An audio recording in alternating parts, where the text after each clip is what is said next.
मुझे अगर नहीं जानते हो, पहली बार आ रहे हो आज इस चैनल पर, तो मेरा नाम अनुराग तिवारी है। आपको अनअकैडमी के इस प्लस प्लेटफॉर्म पर और इस चैनल पर आपको बायोलॉजी पढ़ाता हूँ।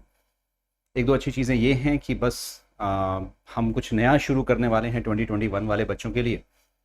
तो बस कुछ ही दिन में, मतलब लाइक आज शाम तक आपको अपडेट मिल जाएगी मेरे, है ना, जो भी हमारी क्लासेस होती हैं स्पेशल क्लास में, या मैं कहीं कहीं पर आपको एक्सप्लेन कर दूँगा। ठीक है, अच्छा सुनो सब लोग, इस चीज़ को ज़रूर ध्यान रख लो। ऑल इंडिया मॉक टेस्ट है, पूरी तरह से फ्री है, सबको ज्वाइन करना है। ये पूरी तरह से हिंदी और इंग्लिश में है, तो दोनों में ही दे सकते हो, पॉसिबिलिटीज़ बहुत हैं।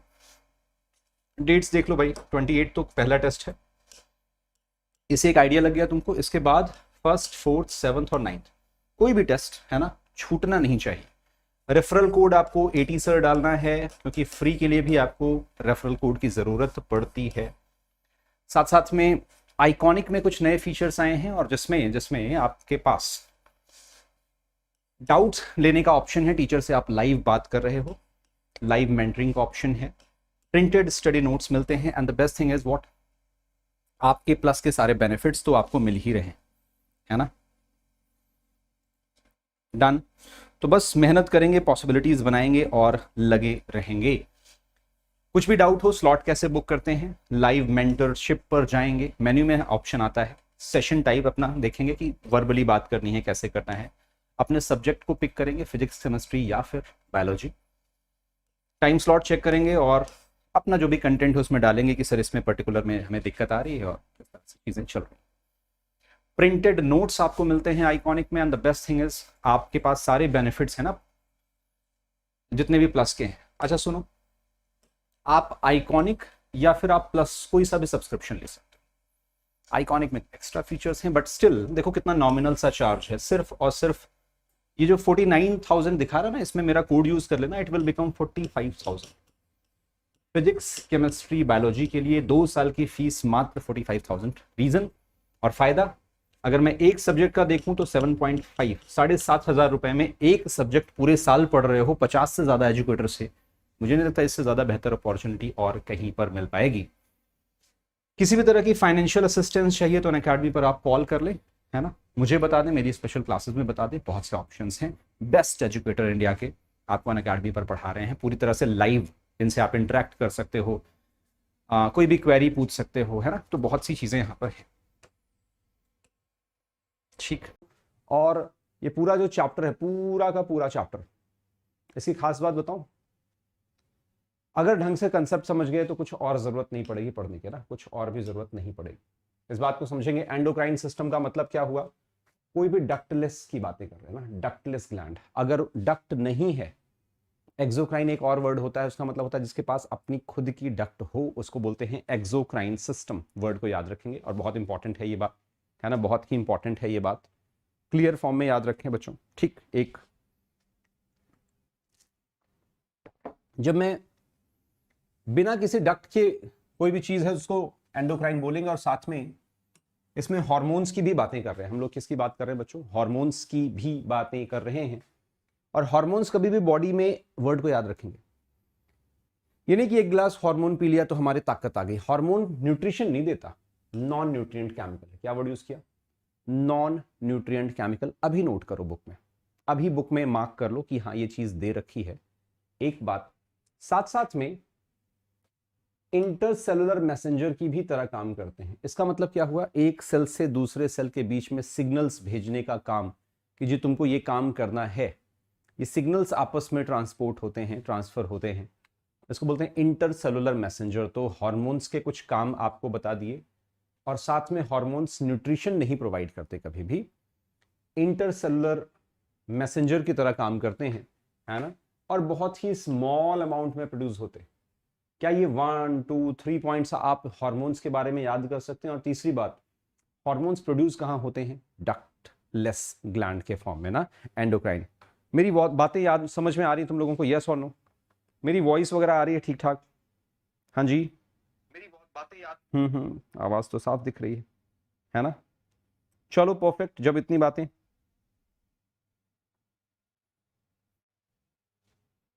चलो जी, बहुत बहुत बहुत अच्छे, जब इतनी बात भी समझ गए हो तो ध्यान से सुनना। दिस इंक्लूड कौन कौन से? ये सब कुछ एंडोक्राइन है जिनके पास डक्ट नहीं है, जैसा कि pituitary, pineal, thyroid, parathyroid, thymus. Location wise भी समझ लो, आपके इस पार्ट में 3 ग्लैंड हैं, हाइपोथैलेमस जो कि मैंने आपको प्रीवियस चैप्टर में पढ़ाया, मास्टर ऑफ मास्टर ग्लैंड बोलते हैं, अभी थोड़ी देर में समझेंगे। पिट्यूटरी मास्टर ग्लैंड, बाकी ग्लैंड्स के कंट्रोल को कौन देखता है। साथ में पीनियल ग्लैंड, तो ये तीनों इस एरिया में मिल रहे हैं। थायराइड और पैराथायराइड एक ही जगह पर है, अभी थोड़ी देर में समझेंगे, है ना।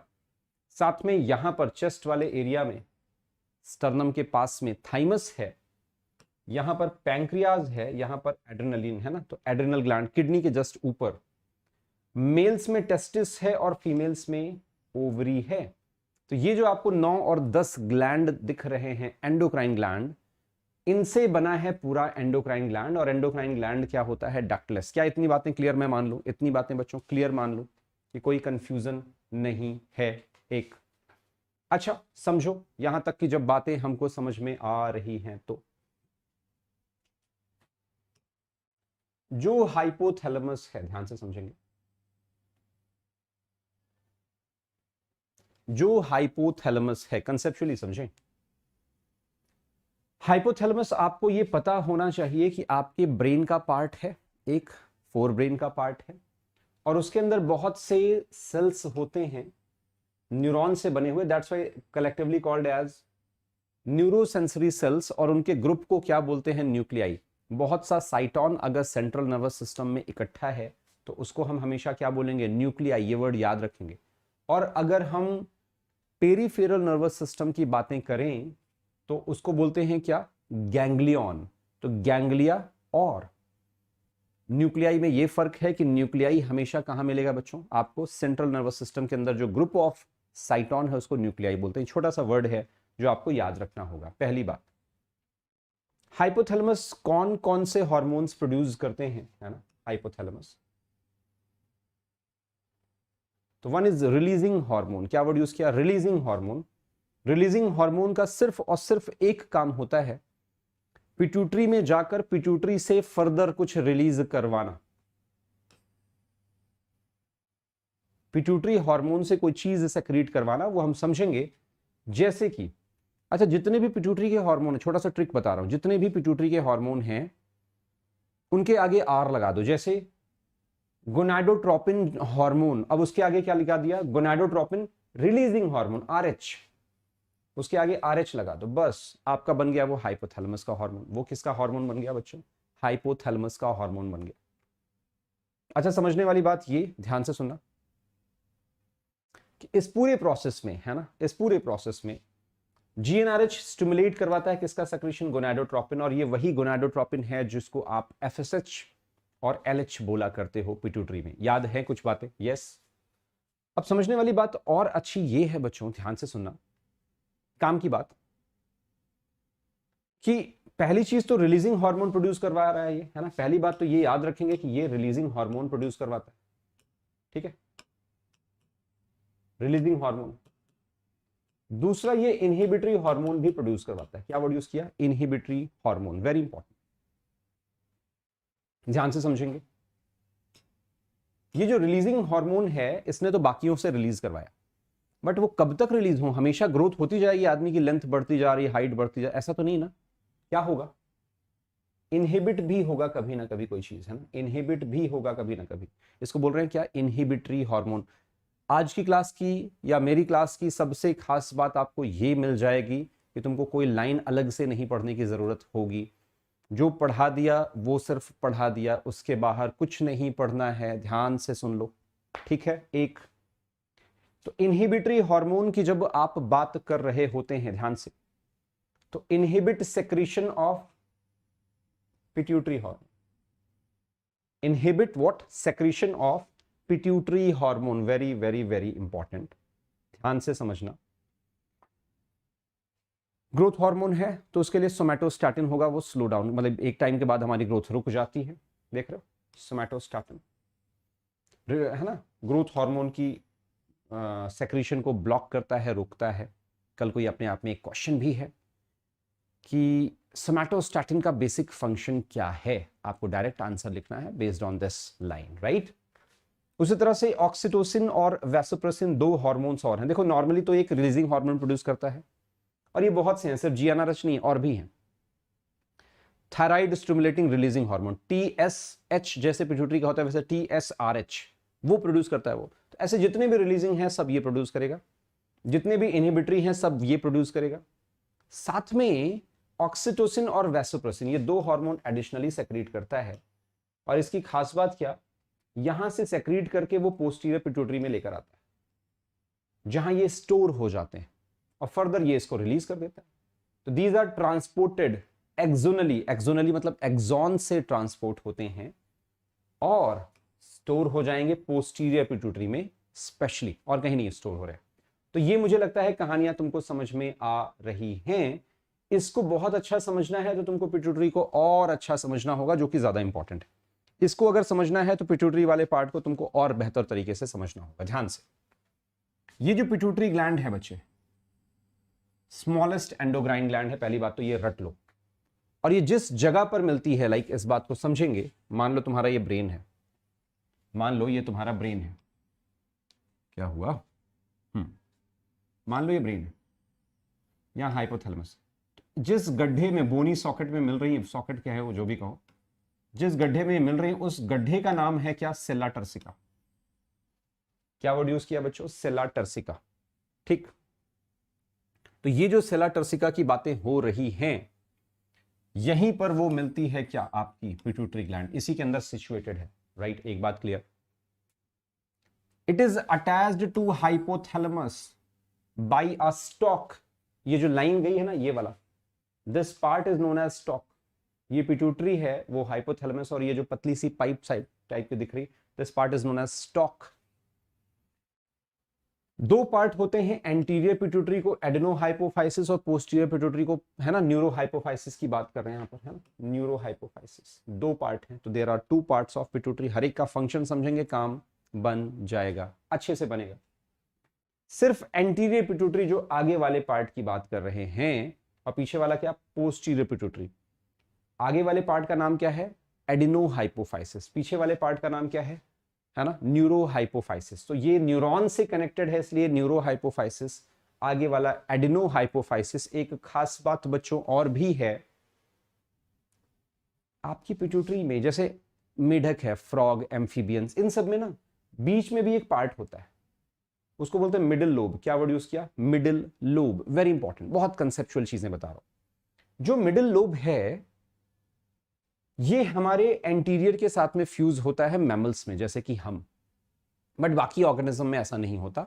वो एक अलग हार्मोन निकालते हैं, और वो हार्मोन पता है कौन सा है, फ्रॉग को देखा होगा, कैमलियन का देखा होगा, अपने कलर चेंज कर सकते हैं, they can change their colour. और ये जो कलर चेंज वाली प्रॉपर्टी है ये एमएसएच की वजह से आती है, मेलानोसाइट स्टिमुलेटिंग हार्मोन, यहां से प्रोड्यूस हो रहा है, वो पीनियल और इन सब के लाइक मिक्स काम से। बट सबसे पहले समझेंगे हम लोग किसके बारे में, एडिनो हाइपोफाइसिस। किसकी बात करेंगे बच्चों, एडिनो हाइपोफाइसिस, बहुत इंपॉर्टेंट, एंटीरियर पिट्यूटरी जिसको बोल रहे हो। और काम की बात को थोड़ा सा और अच्छे से समझो, अगर समझ पा रहे हो। इस एडिनो हाइपोफाइसिस के दो पार्ट, जो ये नीचे वाला पार्ट है इसको बोल रहे हैं पार्स डिस्टालिस। क्या, पार्स डिस्टालिस। और ये जो मिडिल लोब है इसका दूसरा नाम रख दिया क्या, पार्स इंटरमीडिया। दो पार्ट हो गए कि नहीं हो गया, पार्स डिस्टालिस जो नीचे, ओरिजिनल जो पिट्यूटरी है एंटीरियर पिट्यूटरी वो पार्स डिस्टालिस है, और मैंने बोला जो फ्यूज हो गया पार्ट उसको क्या बोला, पार्स इंटरमीडिया। ये कहानियां समझ पा रहे हो। अगली बात, ये जो एंटीरियर पिट्यूटरी है क्या क्या प्रोड्यूस करती है उसके बारे में बात करेंगे। तो सबसे पहले तो ग्रोथ हार्मोन, जिसका एक दूसरा नाम है सोमैटोट्रोपिन, इसका उल्टा क्या था, सोमैटोस्टैटिन। प्लीज याद रखेंगे, कल को एमसीक्यूज में तुमको परेशान करेगा। Which of the following is antagonistic to somatotropin. पहले तो यह पता होना चाहिए कि सोमैटोट्रोपिन जो वर्ड है बोलते किसको है, और इसका उल्टा क्या होता है। तो हमें यहां एक साथ तीन चार क्वेश्चन पूछ लिए, तीन चार नॉलेज पूछ ली। Somatotropin, somatostatin, they both are उल्टा antagonistic to each other, right. ये ग्रोथ करवाएगा, ये ग्रोथ को रोकेगा, ठीक। जीएच शॉर्ट में बोला, बॉडी ग्रोथ करवाएगा, बिल्कुल ठीक बात है। और अगर इसकी ग्रोथ मतलब सेक्रेशन ज्यादा हो गया तो पर्सन थोड़ा ज्यादा ही बड़ा हो जाएगा, उसको बोलते हैं जाइगेंटिज्म। क्या वर्ड यूज किया? तो हाइपर सेक्रेशन ऑफ सोमैटोट्रोपिन या growth hormone will cause abnormal growth, right. और अगर हाइपो सेक्रेशन हो गया, please mark this term, hypo का मतलब कम, हाइपर का मतलब ज्यादा, ये वर्ड याद रखेंगे ना। हाइपो का मतलब होता है क्या? कम, और हाइपर का मतलब होता है बच्चों ज्यादा। इस बात को भी समझ लेना, अलग अलग कोचिंग मटेरियल जो हैं, एलन, आकाश, पाताल, जितने भी हैं, इसमें बच्चों को पढ़ने में बहुत मजा आता है। बड़ी बड़ी कोचिंग्स हैं भाई, है ना, हमें उससे बहुत मतलब नहीं है। मेन पर्पस ये है कि आपको एनसीईआरटी बेस्ड करना है, समझ रहे हो ना। तो कई बार आप अलग अलग पब्लिकेशन उठाकर पढ़ रहे होते हो, है ना, अलग अलग पब्लिकेशन उठाकर पढ़ रहे होते हो, वो तुम्हारे ऊपर है। अलग अलग कोचिंग मटेरियल पढ़ रहे होते हो, वो भी तुम्हारे ऊपर है। बट एक छोटा सा सजेशन मेरी तरफ से, बिल्कुल अनबायास्ड सजेशन, पढ़ो उतना जितना नीट में आना है, जो एनसीईआरटी कहती है बस। क्रेटिनिज्म का नाम सुना है, कहीं एनसीईआरटी में लिखा है, लेकिन बुक्स में लिखी हुई हैं चीजें, है ना। लोग बहुत सा डीप उसमें एक्सप्लेन कर रहे होते हैं, कोई लॉजिक नहीं है उसका, कोई भी लॉजिक नहीं है। कार्बोहाइड्रेट मेटाबॉलिज्म अलग एक्सप्लेन कर रहे हैं, लिपिड मेटाबॉलिज्म अलग एक्सप्लेन कर रहे हैं, प्रोटीन मेटाबॉलिज्म अलग एक्सप्लेन कर रहे हैं, कैसे वो बोन की ग्रोथ को बढ़ाएगा वो अलग एक्सप्लेन कर रहे हैं। और पढ़ने में बहुत समझ में आ जाता है कि वाह अच्छा ऐसा हुआ था। वो फिल्टर मेरे पास रहने दो, वो चीजें मेरे पास रहने दो कि मैं जितनी चीजें बता रहा हूं। और सबसे अच्छा तरीका कि तुम एनसीईआरटी पढ़ रहे हो, तो this slide is like little bit congested, मैं समझता हूं इस बात को, थोड़ी और सुंदर दिख सकती थी। लेकिन जब इस सुंदरता से ऊपर बढ़ोगे, जो चीजें सुंदर दिखती हमेशा अट्रैक्टिव दिखती हैं, जरूरी नहीं कि वो हमेशा काम आए। कई बार कुछ कम सुंदर चीजों में भी बहुत कुछ छिपा होता है। तो बस मैं इसीलिए इसको लेकर आता हूं रोज। और आने वाले 16 डेज, जैसा कि मैंने तुमसे प्रॉमिस किया था, चाहे इस चैनल पर चाहे एक दूसरे चैनल पर भी अभी काम चल रहा है हम लोगों का, है ना, मैंने तुम लोगों को बताया था। तो कहीं पर भी तुमको वो कंप्लीट सिलेबस, क्या वर्ड यूज किया, complete syllabus of 12th class तुम्हारा मैं करवाने वाला हूं। हालांकि 12th का बोर्ड अब पोस्टपोन हो गया है, बट स्टिल पढ़ना तो है ही है, तो वो भी मेरा काम है। दोबारा से इस वर्ड को समझो, हाइपर सेक्रीशन का मतलब होता है ज्यादा सेक्रीशन, तो लंबी ग्रोथ हो जाएगी, हाँ या ना, हाइट बढ़ गई, यस। अब ये जो हाइट बढ़ी, इस बात को समझेंगे। ग्रेट खली, खली समझते हो ना, खली जो फाइटर है, उसको यही प्रॉब्लम है, क्या, एक्रोमेगाली की प्रॉब्लम, है ना, ओवर सेक्रीशन एडल्ट में, है ना, मेनली इन मिडिल एज। तो एक्रोमेगाली, उसका फेस बड़ा बड़ा है ना, उसके पाम बड़े बड़े हैं, ये जबड़ा बड़ा सा है, एक्रोमेगाली की प्रॉब्लम। थोड़ा ज्यादा बढ़ गया तो जाइगेंटिज्म, डॉर्फ रह गया तो डॉर्फिज्म। बात समझ पा रहे हो, हाइपोसेक्रेशन की वजह से है। इस कंडीशन में क्या होता है, प्री मैच्योर डेथ भी हो सकती है पर्सन की। बातें समझ पा रहे हो? तो ऐसी कुछ चीजें आपको यहां पर कीवर्ड याद रखने हैं, बस, इससे ज्यादा कुछ भी याद नहीं रखना है, राइट। बहुत डीप में लोग पढ़ा करते हैं पिट्यूटरी को, मैं भी समझाऊंगा, एक नया कोर्स भी लॉन्च करूंगा बहुत जल्द। बट तब तक मेरे साथ पूरी 12th कल से स्टार्ट कर दो, कल पहला चैप्टर करेंगे 12th का। बात करते हैं प्रोलैक्टिन की। प्रोलैक्टिन वही है जो मिल्क को बनाता है, रिलीज करने के लिए ऑक्सीटोसिन है, लेकिन बनाने के लिए कौन है, प्रोलैक्टिन, PRL शॉर्ट में बोलते हैं। तो ग्रोथ ऑफ मेमोरी ग्लैंड, एक फीमेल अगर है और प्रेग्नेंट है तो उसका मेमोरी ग्लैंड का डेवलपमेंट ज्यादा होगा कंपेयर टू एक अनमैरिड फीमेल के लिए बात करेंगे, है ना। तो एक अनमैरिड फीमेल के मेमोरी ग्लैंड के कंपेयर में एक मैरिड फीमेल में मेमोरी ग्लैंड क्यों बड़े होंगे, क्योंकि वो अगर प्रेग्नेंट है तो मेमोरी ग्लैंड का डेवलपमेंट उस टाइम PRL सेक्रेट होता है। और जब वो मिल्क बन गया, मेमोरी ग्लैंड का डेवलपमेंट हुआ, मिल्क का प्रोडक्शन बन गया, तो उसको रिलीज करवाने के लिए ऑक्सीटोसिन काम आएगा। ये कंसेप्ट को आपको समझ में आना चाहिए, है ना, ये कंसेप्ट आपको बच्चों प्रॉपर समझ में आना चाहिए। I hope this is clear, this thing is clear, completely clear, right. अच्छा जी, जब इतनी बात भी समझ में आ रही है, ध्यान से सुनना।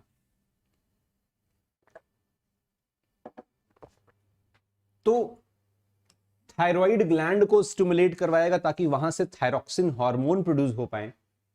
बात करते हैं थायराइड स्टिमुलेटिंग हार्मोन, है ना। थायराइड हार्मोन कह लो या थायरॉक्सिन कह लो, दोनों बातें एक ही हैं, हालांकि अभी इस पर हम डिस्कशन चर्चा करेंगे।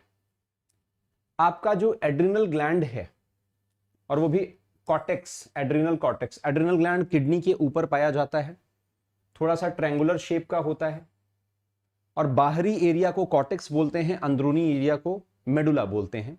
जो कॉर्टेक्स वाला पार्ट है, कॉर्टेक्स मतलब आउटर, मेडुला मतलब मिडिल, कॉर्टेक्स वाला जो पार्ट है, ध्यान से समझेंगे, वो कॉर्टेक्स, ध्यान से सुनना, स्पेशली वो कॉर्टेक्स क्या करेगा, ध्यान से समझना, 3 हार्मोन प्रोड्यूस करता है। और मेडुला रीजन डायरेक्टली ब्रेन से कनेक्टेड है और कॉर्टेक्स रीजन पिट्यूटरी से कनेक्टेड है। दोनों में फर्क समझ रहे हो? बाहरी area of adrenal gland is connected via pituitary या controlled by pituitary, but middle area जो खाली जगह है, ये डायरेक्टली ब्रेन से कनेक्टेड है, पिट्यूटरी इसका कुछ नहीं बिगाड़ सकती, है ना। तो ये कुछ स्टेरॉइड हार्मोन्स प्रोड्यूस करते हैं, जैसे कि ग्लूकोकॉर्टिकॉइड, मिनरलोकॉर्टिकॉइड, सेक्स कॉर्टिकॉइड। इन सब के बारे में हम चर्चा करेंगे जब हम थायराइड ग्लैंड आज में ही खत्म करने वाले हैं इस चैप्टर को। लगभग 10-12 पेज हैं, ये स्लाइड्स हैं, but we can easily do, है ना, बहुत आसानी से कर लेंगे। नेक्स्ट, उसी जीएनआरएच का ही एक पार्ट है फॉलिकल स्टिमुलेटिंग हार्मोन। मेल्स में स्पर्मेटोजेनेसिस कराएगा, फीमेल्स में फॉलिकल्स को डेवलप कराएगा, है ना। क्या मेरी बातें समझ पा रहे हो? मेल्स में स्पर्मेटोजेनेसिस कराएगा और फीमेल्स में प्राइमरी फॉलिकल का सेकेंडरी फॉलिकल, सेकेंडरी फॉलिकल का टर्शरी फॉलिकल, टर्शरी फॉलिकल का क्वाटर्नरी फॉलिकल्स। ये सारे वर्ड्स आपको समझ में आने चाहिए, सारे के सारे वर्ड्स प्रॉपर समझ में आने चाहिए, कंसेप्ट है। साथ साथ में इस बात को थोड़ा सा और अच्छे से समझो बच्चों, कि यहां पर ल्यूटिनाइजिंग हार्मोन जो है, LH की बातें करेंगे। Luteinizing hormone very important. ये ल्यूटिनाइजिंग हार्मोन जो गोनाडोट्रोपिन हार्मोन था, उसी के 2 पार्ट है ना, एक FSH और एक LH। LH जो है फीमेल्स में ओव्यूलेशन करवाता है और मेल्स में लेडिग सेल्स से एंड्रोजन प्रोड्यूस करवाता है। दोबारा बता रहा हूं अगर नहीं समझ पाए, ध्यान से सुनना। LH फीमेल्स में बोलते हैं, मेल्स में इसी का नाम क्या होता है? मेल्स में इसी का नाम क्या होता है बच्चों? ICSH, interstitial cell stimulating hormone. इसका काम होता है लेडिग सेल्स पर, मैं आपको समझाऊंगा भी, लेडिग सेल्स पर एक्ट करना। और ये जो लेडिग सेल्स हैं, ये आपके टेस्टोस्टेरोन प्रोड्यूस करवाते हैं, जिसको आप एंड्रोजन शुरुआत में बोलते हो, उसी का एक एग्जांपल है टेस्टोस्टेरोन, है ना। इतनी बातें आपको समझ में आनी चाहिए। तो stimulate gonadial activity in males, active stimulate synthesis and secretion of androgen, word क्या यूज किया, एंड्रोजन।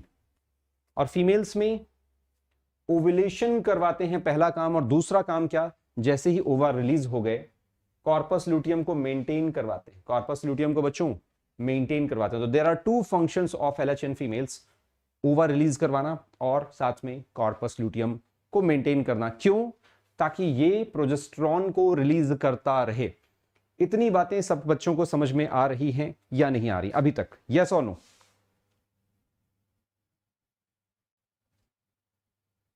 यस और नो? चलो जी, बहुत बहुत बहुत बढ़िया। अगली बात कर लेते हैं जल्दी से, क्विक फॉर्म में, क्योंकि ये प्योर एनसीईआरटी है, प्योर एनसीईआरटी, ना मिलावट ना कुछ भी एक्स्ट्रा चीजें, प्योर एनसीईआरटी की बातें करेंगे, समझेंगे बात को और थोड़ा अच्छे से। मैंने बात की एंटीरियर पिट्यूटरी, एंटीरियर पिट्यूटरी को एडेनोहाइपोफाइसिस बोला। उसमें 2 पार्ट हैं, पहले का नाम है पार्स डिस्टालिस और दूसरा पार्ट इंटरमीडिया। पार्स इंटरमीडिया जो है मिडिल लोब की बात करते हैं, जो अब एंटीरियर के साथ में मिक्स हो चुकी हैं, है ना। और ये वर्ड भी आपको समझना होगा, almost merged with the pars distalis, produce क्या करते हैं, MSH, melanocyte stimulating hormone. Melanocyte क्या होता है, स्किन के अंदर मिलानिन पिगमेंट होते हैं, वो किससे प्रोड्यूस होते हैं, मिलानोसाइट। सेल का नाम क्या है, मिलानोसाइट, ऐसे साइट, ऐसे सेल जो मिलानिन प्रोड्यूस कर रहे हैं। ये मिलानिन ही हैं जो हमारी बॉडी में अगर ज्यादा प्रोड्यूस हो तो हम ज्यादा डार्क होते हैं, कम प्रोड्यूस होते हैं तो वही गाने नहीं चल रहा ब्राउन मुंडे, तो ब्राउन होते हैं, और बिल्कुल नहीं है तो वाइट होते हैं, गोरे होते हैं, है ना। वही सेम ह्यूमंस के लिए, मेल फीमेल सब के लिए। तो मेलानोसाइट स्टिमुलेटिंग हार्मोन इसको रेगुलेट करवा रहा होता है। इसका मतलब स्किन की पिगमेंटेशन के लिए कौन रिस्पॉन्सिबल है, एमएसएच, पार्स इंटरमीडिया। ऐसी चीजें आपको याद रखनी। हाँ जी बच्चों, क्या मेरी बातें समझ पा रहे हो, क्या मेरी बातें अभी तक समझ पा रहे हो, यस और नो बच्चों, यस और नो, छोटी छोटी बातें, यस और नो, हाँ या ना। अभी तक की बातें किसको किसको समझ में आ गई, अभी तक की बातें किसको किसको समझ में आ गई।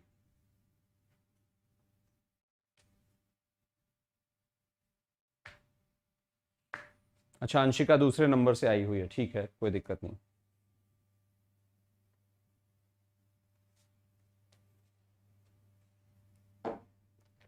परफेक्ट, बहुत अच्छे। सिंपल से टर्म्स बता रहा हूं क्योंकि यहां पर ऐसे बहुत से डाटाज हैं जो आप डायरेक्टली याद करना पड़ेगा। बात करते हैं न्यूरो हाइपोफाइसिस, है ना, जिसको आप पोस्टीरियर पिट्यूटरी बोला करते हो। इससे दो हार्मोन्स निकलते हैं, दो हार्मोन्स निकल रहे होते हैं, कौन कौन से, ऑक्सीटोसिन और वैसोप्रेसिन। निकलते कहां से हैं, हाइपोथैलेमस से। तो इसका काम क्या है, स्टोर करना। इसका काम क्या हो गया, स्टोर करना। ऑक्सीटोसिन का काम क्या है, ध्यान से सुनेंगे, स्मूथ मसल को कॉन्ट्रैक्ट करना, चाहे वो वेजाइना की हो, फैलोपियन ट्यूब की हो या फिर मेमोरी ग्लैंड की हो, हर जगह पर ये कॉन्ट्रैक्शन करवाएगा। यूट्रस की बात में भी कर लें तो वहां पर ये, तो contraction of uterus during child birth एक काम, milk ejection during memory gland, और तीसरा काम क्या, जब भी फीमेल वेजाइना में सीमेन रिलीज होता है, ध्यान से, तो वहां पर क्या होगा, वो सीमेन अंदर जाएगा तो वो वेजाइनल एरिया और uterus area, cervix area contract करके उसको फेलोपियन ट्यूब तक लेकर जाएंगे। तो ये भी इसका काम होता है, यहां नहीं लिखा है। एडीएच, जिसको आप वैसोप्रेसिन बोलते हैं, एंटी डायूरेटिक हार्मोन, ये क्या स्टिमुलेट करता है, वाटर का रीअब्जॉर्प्शन स्टिमुलेट करता है, और साथ में कुछ कुछ इलेक्ट्रोलाइट्स भी स्टिमुलेट करते हैं, इलेक्ट्रोलाइट्स भी स्टिमुलेट करते हैं। अच्छा, इससे क्या होगा, रीअब्जॉर्प्शन हो जाएगा तो यूरिन रिलीज होना, जिसको डाईयूरेसिस बोलते हैं, loss of water through urine is called as diuresis. अपने आप में एक क्वेश्चन है, आप याद कर सकते हैं इसको। अच्छा, दूसरी चीज, डेफिशिएंसी ऑफ एडीएच, इसकी वजह से क्या होगा, है ना, बॉडी के अंदर किडनी वाटर को कंजर्व नहीं कर पाएगी, बार बार वाटर लॉस हो जाएगा, और जिसकी वजह से डिहाइड्रेशन वाली सिचुएशन हमेशा बनी रहेगी, है ना। This condition is known as diabetes insipidus. क्या वर्ड यूज किया बच्चों, diabetes insipidus. Very very very very important. Conceptually हर चीज को समझें तो पॉसिबिलिटीज बन जाएंगी बेहतर तरीके से, है ना। कंसेप्चुअली हर चीजों को समझेंगे तो पॉसिबिलिटीज ज्यादा बेहतर बनेगी। व्हाट इज डायबिटीज इंसिपिडस, मेरी बॉडी में सॉल्यूट तो उतना ही है, मैंने मिठाई खाई, मैंने समोसे खाए, कुछ भी खाया, उसमें स्टार्च है, आलू है, सॉल्यूट तो भाई साहब उतना ही है, लेकिन वाटर लॉस हो गया, रीअब्जॉर्प्शन रिटेन नहीं कर पाए, तो बॉडी में सॉल्यूट बढ़ गया। और बॉडी में जब जब भी सॉल्यूट का अमाउंट ज्यादा होगा, चाहे वो इंसुलिन हार्मोन के ना होने से, चाहे वो वाटर के ज्यादा लॉस हो जाने से, दोनों ही कंडीशन में that condition is known as, है ना, डायबिटीज। अब वाटर लॉस होने की वजह से हुआ तो डायबिटीज इंसिपिडस, इंसुलिन के ना होने की वजह से हुआ तो डायबिटीज मेलिटस। ये दोनों ही वर्ड को याद रखेंगे, ये दोनों ही वर्ड को प्रॉपर याद रखेंगे, ठीक है। नेक्स्ट, पीनियल ग्लैंड की बात कर लें, है ना, पीनियल ग्लैंड की बात कर लें। यहां पर आपको एक चीज पता है, ये पीनियल ग्लैंड था, यहां पर इस जगह पर पीनियल ग्लैंड हुआ करते थे, याद आ रही बात, ब्रेन के इसमें। तो ये पीनियल ग्लैंड कहां पर है, dorsal side of fore brain, क्या वर्ड यूज किया? डॉर्सल साइड ऑफ फोरब्रेन क्या करता है? मेलाटोनिन सेक्रीट करता है। क्या वर्ड यूज किया? मेलाटोनिन सेक्रीट करता है। एक वर्ड तो ये याद कर लो। साथ में और थोड़ा सा समझें, आप जो सोते हो रात में, भाई सपोज किसी की नींद, अगर नॉर्मल कोई बच्चा है तो रात में 10-11 बजे नींद आने लगती है, या चलो 2 बजे नींद आने लगती है, तो एक टाइम फिक्स है ना हर चीज का। 2 बजे दोपहर में भूख लगने लगती है, रात में 9-10 बजे 8 बजे भूख लगने लगती है। ये ऑटोमेटिक कैसे चल रहा है, उसी टाइम रोज कैसे होता है, इसको बोलते हैं डायurnal साइकिल, है ना। इसको कंट्रोल करता है ये 24 आवर ऑफ रिदम।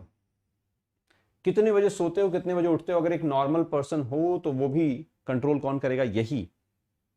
बॉडी का टेम्परेचर भी इनडायरेक्टली कंट्रोल करने वाला है यही। बॉडी का मेटाबॉलिज्म इन्फ्लुएंस करने वाला है यही। पिगमेंटेशन को कंट्रोल करेगा, जैसे वो मेलानोसाइट को स्टिमुलेट करेगा, मेलानोसाइट को, है ना, तो ये कम करवाता है स्किन को। अगर ये ज्यादा सेक्रेट हो रहा है तो आदमी गोरा होगा, वो ज्यादा सेक्रेट हो रहा है कौन? MSH वाला, तो आदमी काला होगा। मेंस्ट्रुअल साइकिल को भी कंट्रोल कर रहा है और साथ में डिफेंस कैपेबिलिटीज को भी कंट्रोल कर रहा है। तो बच्चों एक चीज तो तुमको समझ में आनी चाहिए कि हमारे पास कितने फंक्शन हैं किसी भी पीनियल ग्लैंड के। तो 1 2 3 4 5 6 1 2 3 4 5 6 7 पॉइंट्स है ना। देयर आर 7 पॉइंट्स जो आपके एनसीईआरटी में लिखे हैं। 8वां पॉइंट तो पूछ ही नहीं सकते, इसी को मॉडिफाई कर सकते हैं बस, लेकिन इसके अलावा कोई पॉइंट्स नहीं पूछ सकते। बातें समझ में आ रही हैं? हाँ या ना? हाँ या ना? चलो बहुत अच्छे। तो बात करते हैं थायराइड ग्लैंड और पैराथायराइड ग्लैंड की। थायराइड ग्लैंड कहां मिलता है? अगर आप डायग्राम देख पा रहे हो तो ये थायराइड ग्लैंड आपके इस एरिया में है ना, इस एरिया में, और इसी के जस्ट पीछे पैराथायराइड भी है, इसी के जस्ट पीछे पैराथायराइड भी है। तो अब जब बातें हम कर ही रहे हैं तो आगे तो ये 2 थायराइड हो गए, है ना,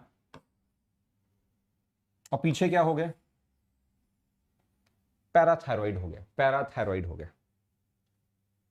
बातें समझ पा रहे हैं? और ये डॉट एक बिंदी की तरह होते हैं, छोटे से डॉट की तरह होते हैं बच्चों, है ना, कोई कंफ्यूजन नहीं। तो ये लार्जेस्ट एंडोक्राइन ग्लैंड है थायराइड। 2 लोब हैं, एक तो ये, एक तो ये, 2 लोब। ट्रैकिया के दोनों साइड में, ये सब पोजीशंस पूछते हैं आपसे। Either side of trachea,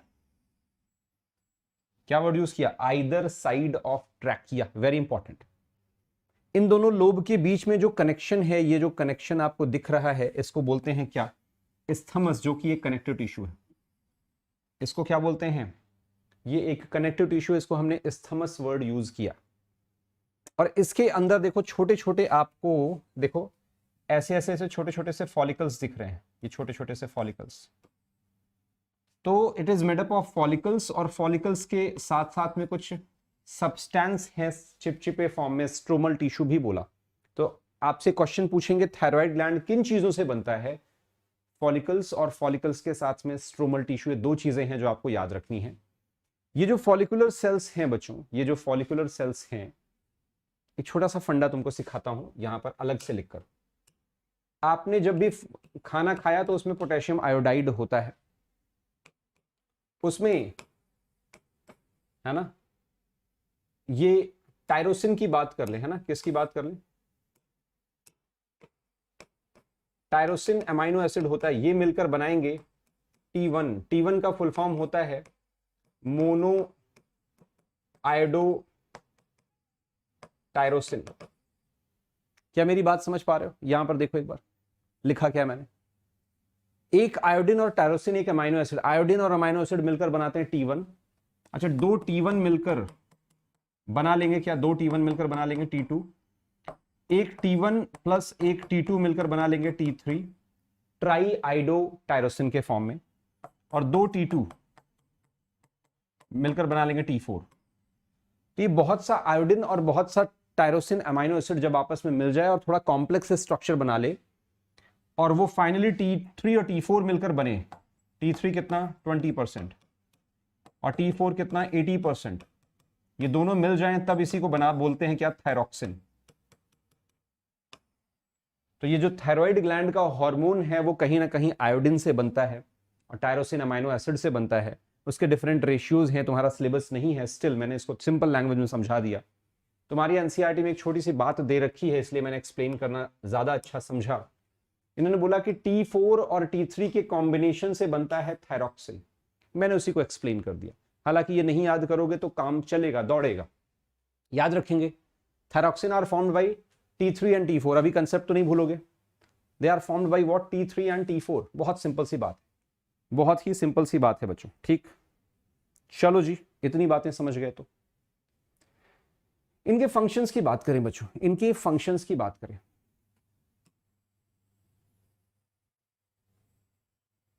basal metabolic rate, क्या वर्ड यूज किया, बेसल मेटाबॉलिक रेट, वर्ड को समझेंगे। और आपकी बॉडी को नॉर्मली दिन भर में कितनी एनर्जी की जरूरत लगती है, that is called basal metabolic rate. Concept को समझें। दूसरा काम क्या करता है आपका, फिजिकल या फिर मेंटल या फिर सेक्सुअल डेवलपमेंट करवाने के लिए थायरॉक्सिन बहुत रिस्पॉन्सिबल है, इंक्लूडिंग, है ना। तो आप इसको मेटाबॉलिज्म वगैरह भी बोल सकते हो, स्पेशली कार्बोहाइड्रेट का, फैट का और प्रोटीन का। समझने वाली बात यह कि यही थायरॉक्सिन आरबीसी फॉर्मेशन में भी कुछ हार्मोन्स के साथ में मिलकर काम करता है। और तुमको मैंने पॉइंट वाइज चीजें दे रखी है, तो तुमको एज इट इज याद कर लेना है, ठीक है ना। तुमको सिर्फ एनसीईआरटी की बातें करनी है ना, सिर्फ एनसीईआरटी की बातें करनी है, रिवीजन करना है और पॉसिबिलिटीज बन जाएंगी, रिवीजन करना है और पॉसिबिलिटीज बन जाएंगी। अच्छा, इस बात को और अच्छे से समझो, वाटर और इलेक्ट्रोलाइट बैलेंस जो है, इनको मेंटेन करने का काम इसका भी है। क्या बोला, इसका भी है। हालांकि हमने पिट्यूटरी में भी पढ़ा था, वैसोप्रेसिन भी क्या है, reabsorption of water and electrolyte by DCT, specially by what, DCT. तो ये तो कर ही रहा है। इसके अलावा भी कौन है, ये भी है, water and electrolyte balance bye thyroxine. Word को एज इट इज याद करो। कई बार हॉर्मोन्स एक साथ मिलकर कुछ काम करते हैं, वो भी हमें याद करना पड़ता है, राइट। थायरोकैल्सिटोनिन एक हार्मोन है जो कि इसी थायरॉक्सिन, थायराइड ग्लैंड से प्रोड्यूस होता है। शॉर्ट में बोले तो टीसीटी। क्या वर्ड यूज किया, शॉर्ट में बोले तो बच्चों टीसीटी। अच्छा, ऐसी चीजों के बाद में लिस्ट भी आपको मैं दूंगा एक, कौन सा प्रोटीन हार्मोन है, ठीक है, बात को समझेंगे। तो इट रेगुलेट, स्पेशली कम करेगा ब्लड में से कैल्शियम को, ज्यादा कैल्शियम को रिलीज करवाने में हेल्प करवा रहा है ना। तो ज्यादा चीजों को बैलेंस करने में बहुत इंपॉर्टेंट रोल प्ले करता है। साथ साथ में आपको ये मैंने बता ही दिया कि आयोडीन का एक इंपॉर्टेंट रोल है थायराइड वाले ग्लैंड में जो भी हॉर्मोन्स हैं उनको बनवाने में, ठीक है। अच्छा, मान लो इसका सेक्रेशन कम होने लगे तो यहां पर स्वेलिंग हो जाती है, that is called as goitre. Hindi में, अब हमारे यहां तो घेंघा बोलते हैं, बाकी आपके यहां पता नहीं, यूपी में। तो हाइपोथायरॉयडिज्म, ग्वाइटर क्यों हुआ ये, क्योंकि आयोडीन की कमी है। क्यों बोला, आयोडीन की कमी है, राइट। इनफैक्ट फीमेल्स में ये मेंस्ट्रुअल साइकिल को कंट्रोल करता है। फीमेल्स में बच्चों क्या करेगा, ये मेंस्ट्रुअल साइकिल को कंट्रोल करने में मदद करता है। वर्ड को याद रखेंगे। साथ में इस बात को और भी बेहतर तरीके से समझो, बहुत simple. Hypothyroidism during pregnancy affect the baby causing stunted growth, है ना। तो यहां पर वर्ड क्या दे दिया, अलग से क्रेटिनिज्म का फंडा दे दिया। तो अगर मदर ने आयोडीन नहीं खाई है तो उसके बच्चे की ग्रोथ कम हो जाएगी, उस वर्ड को क्रेटिनिज्म दे दिया। साथ में मेंटली पर्सन रिटार्डेड होगा, है ना, क्योंकि आपकी मेंटल ग्रोथ वगैरह में हेल्प कर रहे हैं। आपको बताया ना, physical, mental and sexual development करवाता है। आईक्यू उसका कम हो जाएगा, लो इंटेलिजेंस क्वेश्चंट, एबनॉर्मल स्किन हो जाएंगे, पैचेस और थोड़े से रैशेस फॉर्म में। एक वर्ड है बहुत इंपॉर्टेंट, डीफ म्यूटिज्म, मतलब गूंगा और बहरापन। अब अभी जाकर एनसीईआरटी में मार्क करो, क्योंकि मैक्सिमम बच्चों को ये वर्ड पता ही नहीं होता, मैक्सिमम बच्चों को नहीं पता होता। क्यों, ध्यान ही नहीं देते। Deaf mutism is mainly caused due to hyposecretion of. तुम कहोगे पहले तो डीफ म्यूटिज्म है क्या। अगर किसी तरह पता भी चल गया तो हमें ये नहीं पता होता कि हमने इसको पढ़ा कहां है, समझ गए। तो गूंगा बहरापन किसकी वजह से होता है, किसकी कमी से होता है बच्चों? ये वर्ड याद कर लो अभी के अभी, ये वर्ड याद कर लो अभी के अभी, है ना। कहानियों में कोई दिक्कत है किसी बच्चे को तो मुझे बता दे, कहानी में किसी बच्चे को कोई भी दिक्कत है तो मुझे अभी के अभी बता दे, यस और नो, यस और नो।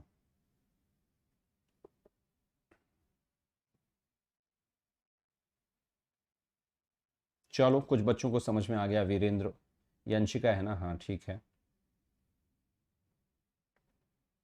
ज्योति को समझ में आ गया, मोशिना को समझ में आ गया, वैष्णवी को आ गया समझ में, ओके।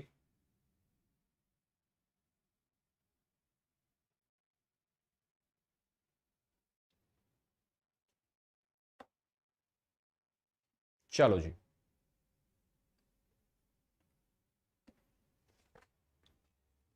जब हम इतनी बातें समझ पा रहे हैं तो अगली बात करते हैं हाइपरथायरॉयडिज्म की। हाइपरथायरॉयडिज्म मतलब थायराइड का, थायरॉक्सिन हार्मोन का ज्यादा सेक्रेट होना।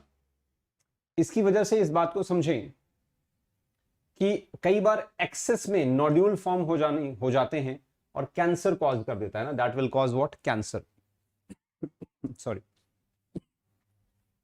और वर्ड को समझें, एक्सोप्थैलेमिक ग्वाइटर, क्या वर्ड यूज किया, एक्सोप्थैलेमिक ग्वाइटर, इसकी ही वजह से होता है आंखें बाहर निकल आती हैं से, है ना, बड़ी सी आंखें, बल्ज आउट आईज, इसको बोलते हैं ग्रेव्स डिजीज, क्या वर्ड यूज किया, ग्रेव्स डिजीज बच्चों। साथ में जैसे यहां पर काफी बड़ा सा ये आपका थायराइड ग्लैंड हो जाता है, इसमें स्वेल होता है लेकिन बहुत थोड़ा सा, लाइक 20-30%। तो it form the hyperthyroidism, symptoms of enlargement of thyroid, पहली बात। Protruded eyeball, BMR increase हो जाएगी और वेट लॉस हो जाएगा। तो there are 4 symptoms of grave disease. दोबारा बोल रहा हूं, ध्यान से सुनना।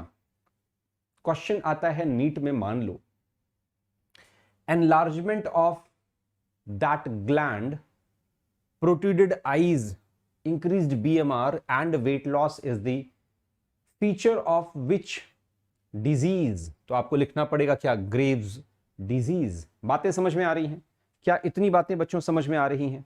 किसी बच्चे को कोई दिक्कत अभी तक नहीं होनी चाहिए। हर के बारे में थोड़ी थोड़ी सी बातें, सबके बारे में थोड़ी थोड़ी सी बातें दे रखी हैं। उसी थायराइड के जस्ट पीछे होता है पैराथायरॉइड ग्लैंड, क्या वर्ड यूज किया, पैराथायरॉइड ग्लैंड, राइट। और ये पैराथायरॉइड टोटल मतलब कितने हो गए, 2, एक लोब में, दूसरा 2 लोब में ना, दूसरे लोब में 2 और। कहां मिलते हैं, back side of the thyroid, ये भी वर्ड याद रखेंगे, back side of the thyroid, ये भी वर्ड याद रखना है। अगली चीज, इनके हार्मोन को बोलते हैं पीटीएच, क्या बोला, पीटीएच। जैसे कुछ हार्मोन्स आपको सिर्फ पेप्टाइड हार्मोन्स मिलेंगे और कुछ हार्मोन सिर्फ प्रोटीन हार्मोन मिलेंगे, जैसे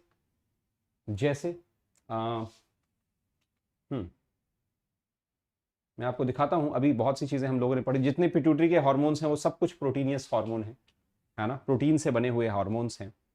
इस इधर ही कहीं लिखा भी था, मुझे शायद इधर से नहीं दिख रहा, बट स्टिल, तो बहुत से हार्मोन प्रोटीन, तो लास्ट में इसकी लिस्ट भी मैं दिखाऊंगा तुम्हें। ये 4 फंक्शन पर डाला तो लाइफ झिंगा लाला। क्या, पैराथायरॉइड में इससे ज्यादा एक वर्ड नहीं पढ़ना बच्चों। क्या, कैल्शियम लेवल को इंक्रीज करता, जैसे उसका काम क्या था, डिक्रीज करना, याद आ रहा है ना, वो ब्लड से डिक्रीज करता था, इसका मतलब हाइपर कैल्सिमिक हार्मोन इंक्रीज कर रहा है ना, ये वो हाइपोकैल्सिमिक हार्मोन था। स्टिमुलेट बोन रीअब्जॉर्प्शन, मतलब डीमिनरलाइजेशन कर दिया बोन से कैल्शियम को। रेनल ट्यूब्यूल्स जो आपकी हैं, पीसीटी डीसीटी, वहां से कैल्शियम को रीएब्जॉर्ब करने का काम कौन करवाता है, रीएब्जॉर्ब करने का काम कौन करवा रहा है बच्चों, ये कोई डाउट नहीं। साथ में ये भी याद रखें कि इट इंक्रीज कैल्शियम एब्जॉर्प्शन, क्या बोला, it increase calcium absorption, very very very important. कहां से, आपके जो आपने खाना खाया, तो कुल मिला के कैल्शियम को ले रहा है, वो कैल्शियम को रिलीज करवा रहे थे, ऐसी चीजों को भी इनडायरेक्टली समझना है। इसका मतलब कुछ जब ज्यादा हो गया तो बाहर निकाल दिया, कम हो गया तो रीअब्जॉर्ब करवा दिया, दोनों मिलकर कैल्शियम बैलेंस करवाते हैं। कौन, पीटीएच और टीसीटी ये दोनों ही कैल्शियम लेवल को बॉडी में बैलेंस करवाने का काम कर रहे हैं। ऐसा नहीं कि कोई बुरा है कोई अच्छा है, डिपेंड है कि कैसी जरूरत है हमें। तो ये 4 ही फंक्शन तो हैं, याद करने हैं, बात खत्म। इस 4 फंक्शन के अलावा तुम्हें एक भी वर्ड नहीं समझना है। पैरेलल में हम समझते हैं थाइमस को, थोड़ा सा थाइमस को भी अच्छे से समझ ले, है ना, ढंग से समझना है। और ऐसे वर्ड को समझना है कि इनकी लोकेशन कहां है, dorsal side of heart and aorta. और ये अपने आप में क्वेश्चन है, ये अपने आप में क्वेश्चन है बच्चों। बातों को समझ पा रहे हैं? क्या सेक्रेट करते हैं? Again thymosin. थाइमस है तो थाइमोसिन ये भी एक पेप्टाइड हार्मोन है। यहां पर भी आप लोगों ने लिखा पेप्टाइड हार्मोन्स हैं। आपको वो लिस्ट क्रिएट करनी है क्योंकि लास्ट में ऐसे क्वेश्चंस पूछ लिए जाते हैं। फंक्शंस में हमारे पास कुछ यहां पर फंक्शंस हैं, है ना, और यहां तो है ही नहीं। पहली चीज टी लिम्फोसाइट, मतलब जो आपका बी लिम्फोसाइट टी लिम्फोसाइट बातें होती हैं उसको ये कंट्रोल कर रहा है, मतलब सेल मीडिएटेड इम्यूनिटी के लिए रिस्पॉन्सिबल है।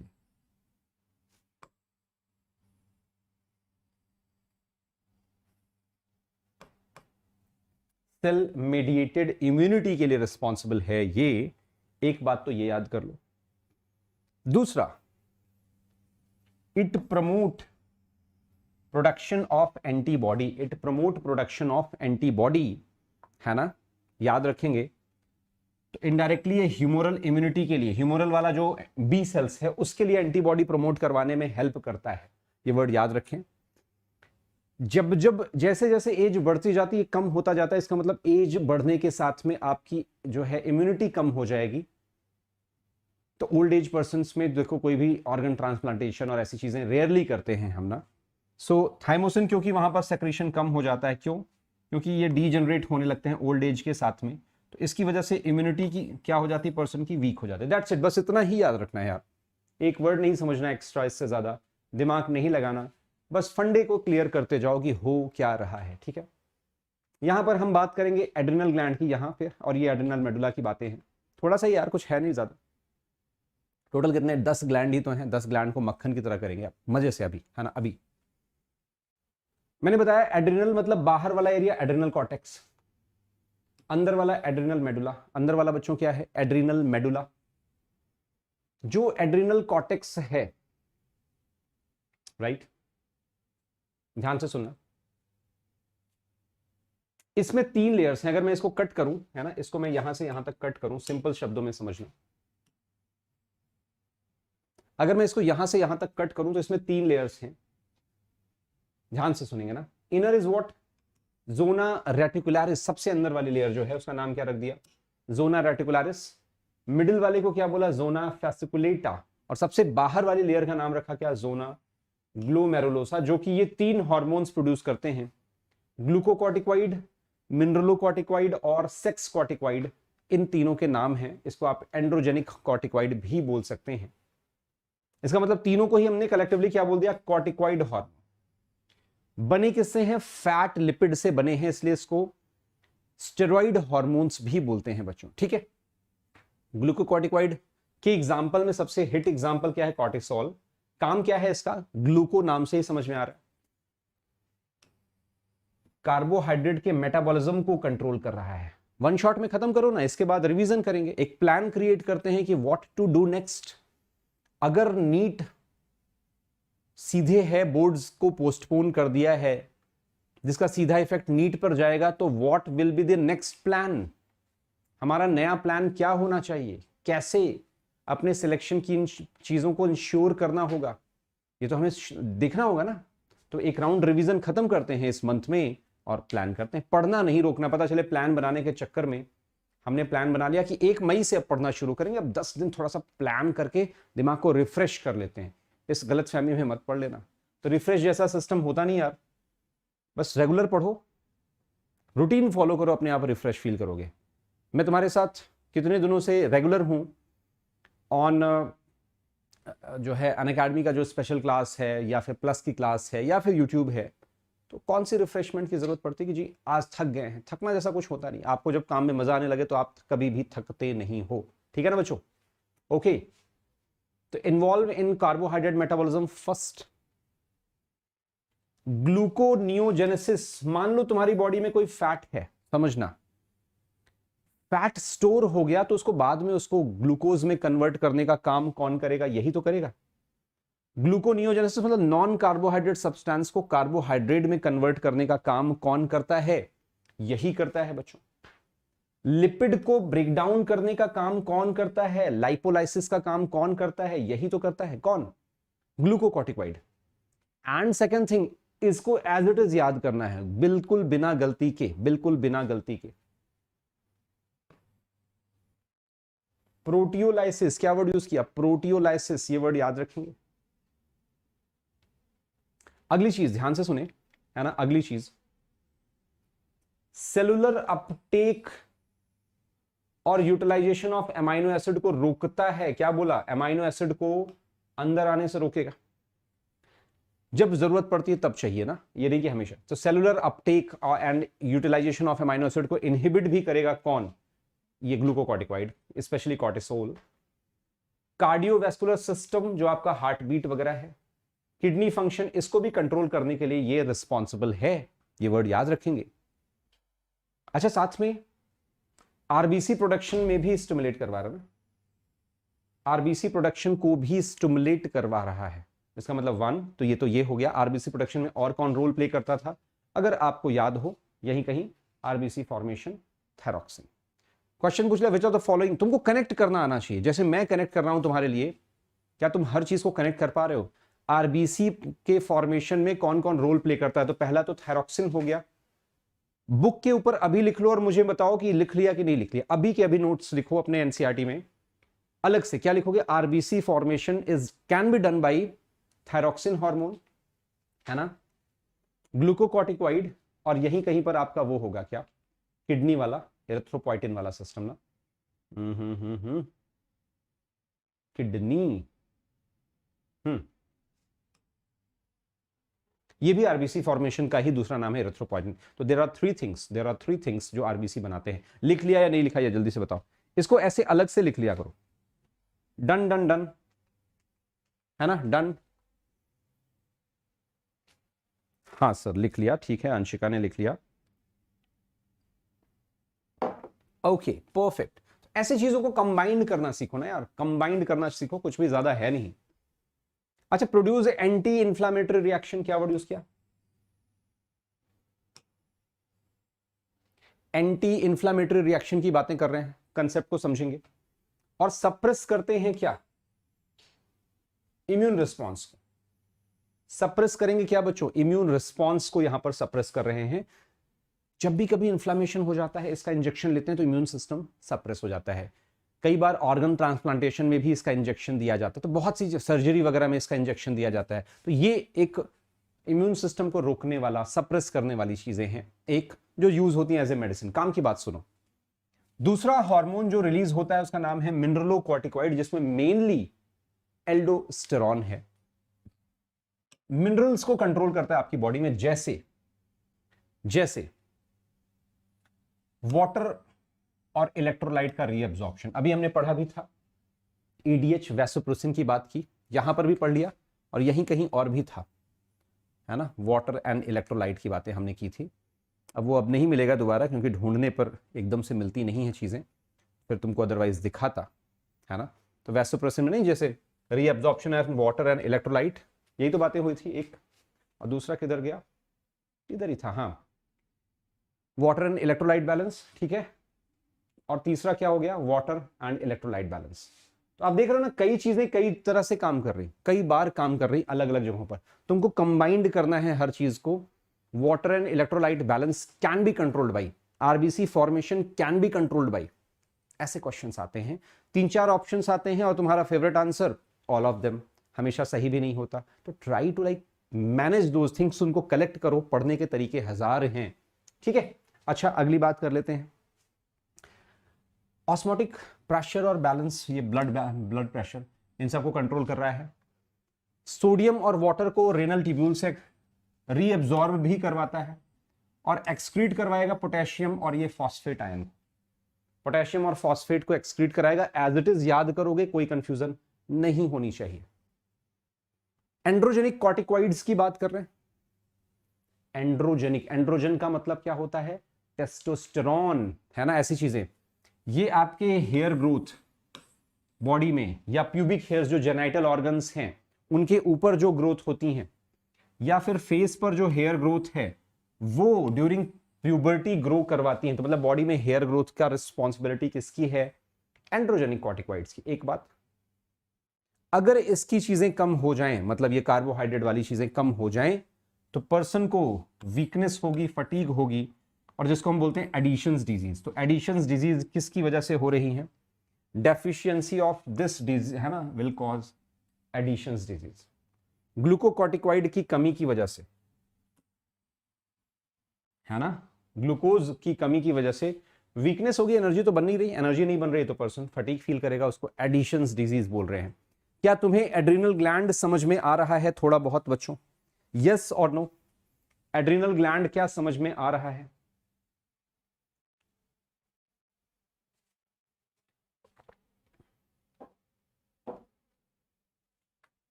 हाँ जी, एड्रिनल ग्लैंड तुम्हें क्या समझ में आ रहा है?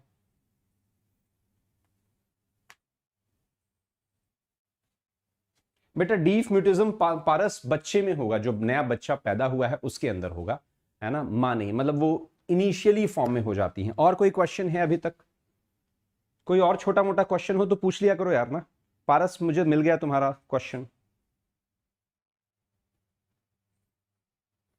और कोई छोटा मोटा क्वेश्चन बच्चों अभी तक? क्योंकि ज्यादा कुछ बचा नहीं, अभी ऐसे खत्म कर दूंगा। Okay, any questions? यस और नो? सिंपल सा नो सर। ओके, वंडरफुल, चलो, परफेक्ट परफेक्ट। इसका मतलब समझ पा रहे हैं बच्चे?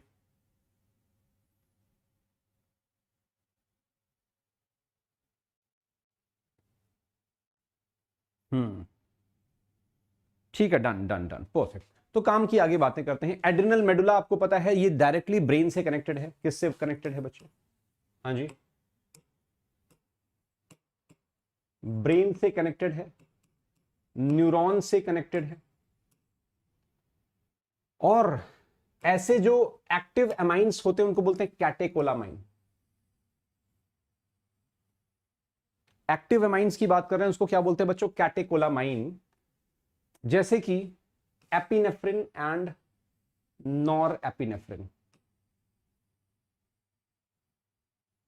क्या वर्ड यूज किया? Epinephrine and nor epinephrine, very important. काम की बात यह कि लाइक कभी भी सडनली कुछ गिर गया, तुम डर गए, उस कंडीशन में तीन सिचुएशन होती हैं। ध्यान से सुनो, बहुत नई बात बता रहा हूं, कुछ एनसीईआरटी में नहीं भी है लेकिन काम की बात है।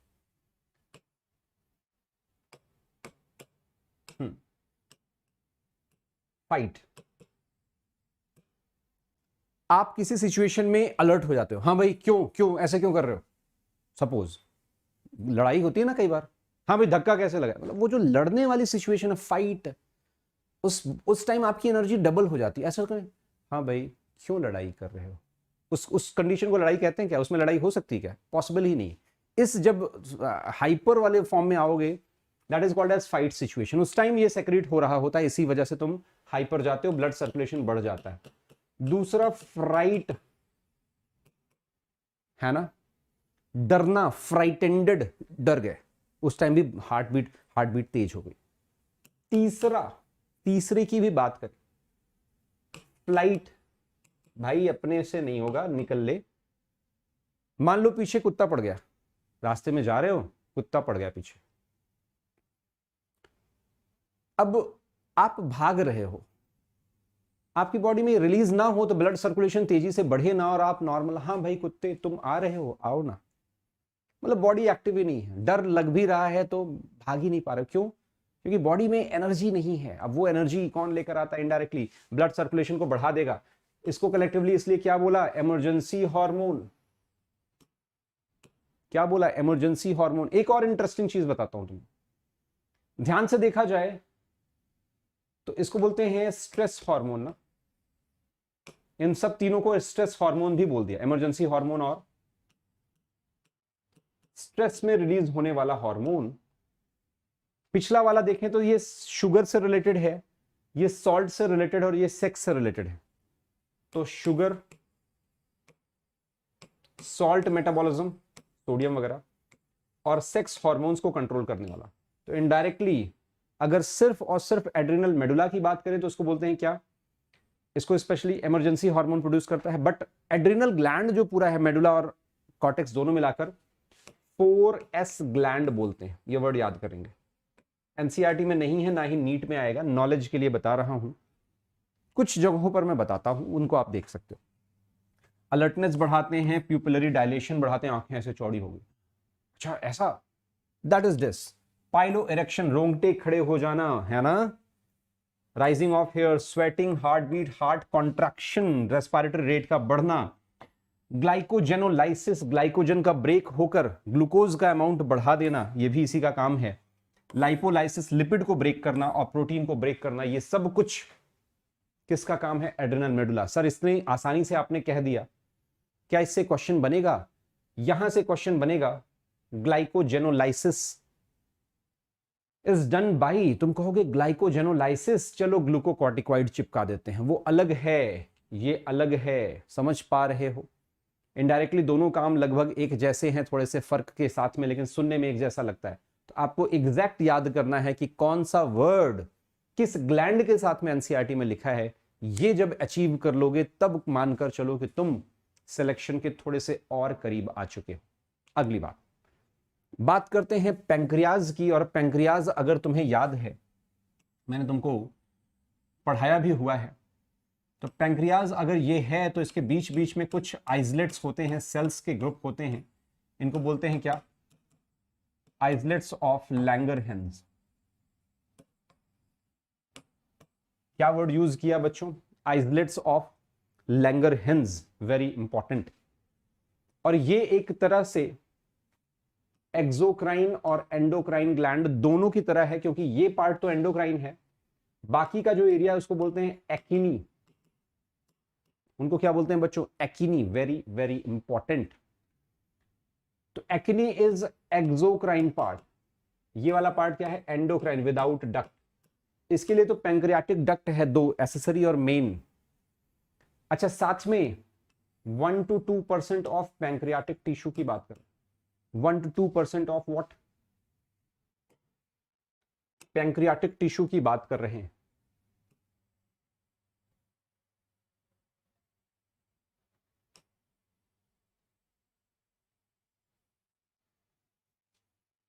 सिर्फ और सिर्फ 1% या 2% बनाता है एंडोक्राइन, बाकी सारा पार्ट क्या है, एक्सोक्राइन, जो पैंक्रियाटिक जूस रिलीज करता है। इसमें वैसे तो 3 तरह के सेल्स होते हैं, बट यहां पर सिर्फ 2 की बातें की गई हैं। अल्फा सेल्स जो कि हार्मोन प्रोड्यूस करेगा ग्लूकागॉन, बीटा सेल्स जो कि हार्मोन प्रोड्यूस करेगा इंसुलिन, और इन दोनों को कंट्रोल करता है एक डेल्टा सेल जो कि सोमैटोस्टैटिन प्रोड्यूस करता है कंट्रोल करने के लिए। ये वही सोमैटोस्टैटिन नाम है जो आपने ग्रोथ हार्मोन के उल्टा एंटागोनिस्टिक सुना था, वही है। इसका भी काम इनहिबिशन होता है या कंट्रोल होता है इन दोनों का। मैं दोबारा बता दूं आप सारे बच्चों के, ये भी एक तरह का पेप्टाइड हार्मोन है, समझने वाली बात। एंड साथ साथ में ग्लूकोज का होम्योस्टैसिस कंट्रोल करता है। क्या, ग्लूकोज का होम्योस्टैसिस कंट्रोल करेगा। काम की बात यह कि ग्लूकागॉन जो है हाइपरग्लाइसेमिक फैक्टर, ग्लाइकोजन को ग्लूकोज में कन्वर्ट करेगा। हिपैटोसाइट जो लीवर सेल है उसको कंट्रोल, उस पर वर्क करेगा जहां पर ग्लाइकोजन स्टोर होता है, और ग्लाइकोजन को ब्रेक डाउन करता है। ग्लाइकोजेनोलाइसिस कहां पर है, पैंक्रियाज के ग्लूकागॉन में। अच्छा जी, ग्लाइकोजेनोलाइसिस कौन कर रहा है, एड्रिनल मेडुला का, है ना, हार्मोन। आप देख रहे हो ना, एक ही चीज को कई लोग कर रहे होते हैं, उनका कलेक्शन बनाओ, काम बन जाएगा। समझ पा रहे हो ना मेरी बात। ग्लाइकोजेनोलाइसिस, ग्लाइकोजेनोलाइसिस आपको देखना है, मैच करना। अच्छा, ये तो मैंने वहां भी पढ़ा था, चलो एक जगह लिख लेते हैं ऐसी चीजों को। तो ऐसा जब करने लगोगे तो पॉसिबिलिटीज बन जाएंगी।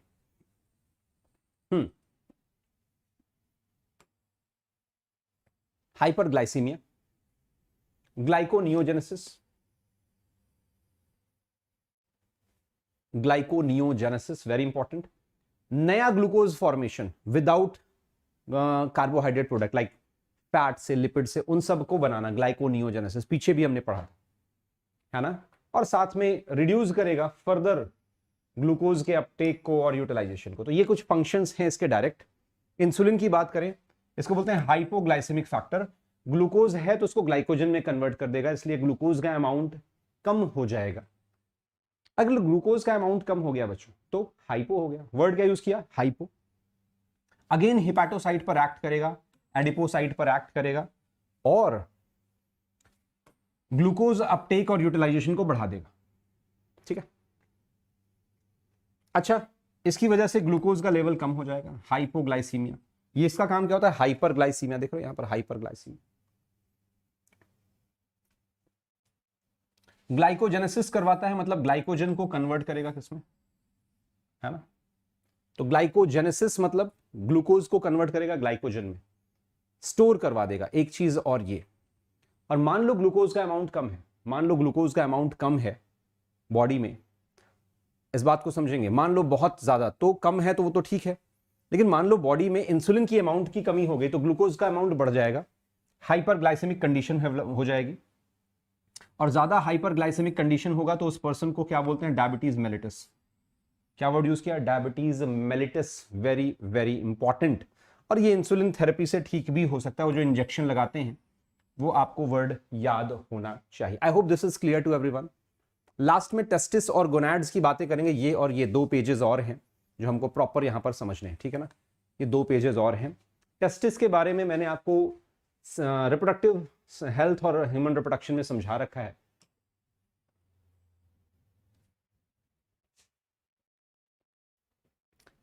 स्क्रोटल सैक है ना, वहां पर प्रेजेंट होता है। प्राइमरी सेक्स ऑर्गन है, क्यों? क्योंकि ये गैमेटोजेनेसिस करवाता है। एंडोक्राइन ग्लैंड है एक तरह का, क्योंकि ये टेस्टोस्टेरोन भी प्रोड्यूस करवाता है। ये बनते कहां पर है? सेमिनिफेरस ट्यूब्यूल के अंदर। और इंटरस्टिशियल जो सेल्स होते हैं, जिसको आप लेडिक सेल्स बनते हैं, इनसे हार्मोन प्रोड्यूस होता है और यहां पर स्पर्मेटोजेनेसिस होती है। ये जो इंटरस्टिशियल सेल जिसको आप लेडिक सेल्स बोल रहे हैं, यही टेस्टोस्टेरोन या जिसको आप एंड्रोजन वर्ड यूज करेंगे बनाते हैं। काम क्या होता है सबको पता है, आपकी बॉडी के जो भी अलग दूसरे सेक्स ऑर्गन है उनको डेवलप कराना, स्पर्म का फॉर्मेशन करवाना, sexual behaviour, mail sexual behaviour को स्टिमुलेट करना। हैवी वॉइस है या ब्रॉड चेस्ट है, ये कुछ जो मेल फीचर्स होते हैं, ये सब कुछ टेस्टोस्टेरोन करवाता है। अब एक आपको वर्ड सिखा रहा हूं, एनसीईआरटी में अभी मार्क करो, और सच में अगर नहीं पता था तो मुझे चैट बॉक्स में भी बताओ, सर पहली बार ध्यान दिया है तो था तो एनसीईआरटी में ही। Male sexual behaviour is also known as libido. Male sexual behaviour is also known as libido. Exam में बच्चों क्वेश्चन आएगा, libido is mainly concern with which hormone? Answer दोगे टेस्टोस्टेरोन या फिर एंड्रोजन। किसने किसने पहली बार देखा? जल्दी से बताओ, किसने किसने पहली बार ध्यान दिया? जल्दी बताओ।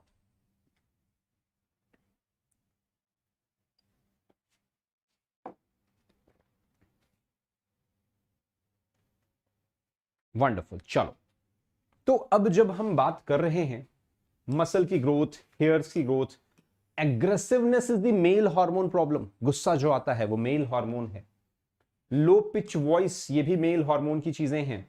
प्रोटीन और कार्बोहाइड्रेट का ब्रेकडाउन भी यही करवाता है। तो ऐसी चीजों को आपको याद रखना होगा, छोटे छोटे वर्ड्स हैं। फीमेल गोनैड की बात करें तो फीमेल का प्राइमरी सेक्स ऑर्गन है। हर मेंस्ट्रुअल साइकिल में एक ओवम प्रोड्यूस होता है, ये तुम्हें पता है। और कहां पर है? एब्डोमिनल एरिया में स्पेशली प्रेजेंट है, जहां पर ओवेरियन फॉलिकल और स्ट्रोमल टिश्यूज मिलकर एक oocyte के किनारे किनारे कवर हो जाते हैं। और यही ओवेरियन फॉलिकल कल को बनाता है क्या? एस्ट्रोजन, जो कि एक स्टेरॉइड हार्मोन है। दूसरी काम की बात ये कि जब LH ज्यादा प्रोड्यूस होता है तो वही फॉलिकल कॉर्पस ल्यूटियम में बन जाता है, और corpus luteum converted into progesterone. ये प्रोटीन हार्मोन नहीं है, ये क्या है बच्चों? ये एक स्टेरॉइड लिपिड से बने हुए हार्मोन है। काम क्या है?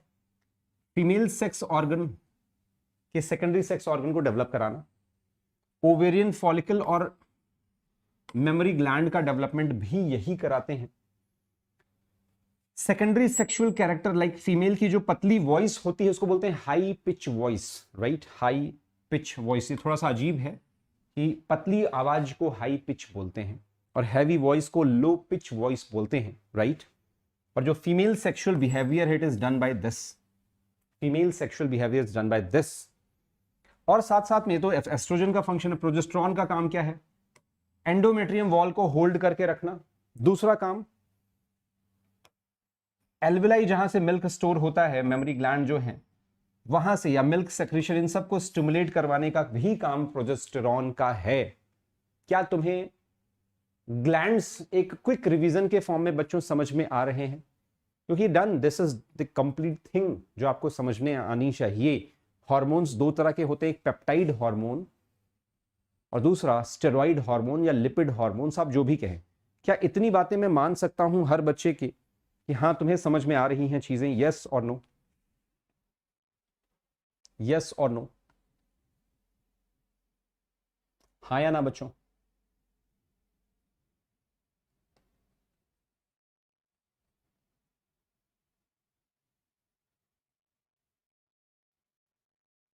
यस सर, ओके, वंडरफुल, बहुत अच्छे।